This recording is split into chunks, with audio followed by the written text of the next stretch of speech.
12 মিনিটের ব্যবধানে শক্তিশালী দুটি ভূমিকম্পে কেঁপে উঠল মিয়ানমার ও থাইল্যান্ড। 7.7 মাত্রার ভূমিকম্প অনুভূত হয় মিয়ানমারে। এরপর অনুভূত হয় 6.4 মাত্রার আরও একটি আফটার শক। থাইল্যান্ডের প্রাণকেন্দ্রে অবস্থিত অসংখ্য বহুতল ভবন ভেঙে পড়ে তাসের ঘরের মতো। এভাবে দুমড়ে মুচড়ে যাওয়া তাসের ঘরের মতো ভেঙে পড়া এই 30 তলা ভবনটির নিচে চাপা পড়েছে অনেকেই।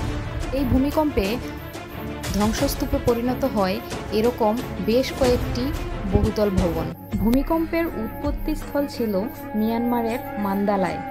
6.5 মাইল দূর থেকেও নাকি কম্পন টের পাওয়া গিয়েছে।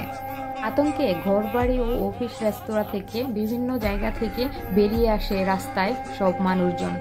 আল্লাহ, তুমি রমজান মাসের উসিলায় সবাইকে হেফাজত করো, ভূমিকম্প এবং সকল প্রকার বিপদ থেকে সবাইকে রক্ষা করো, আমিন।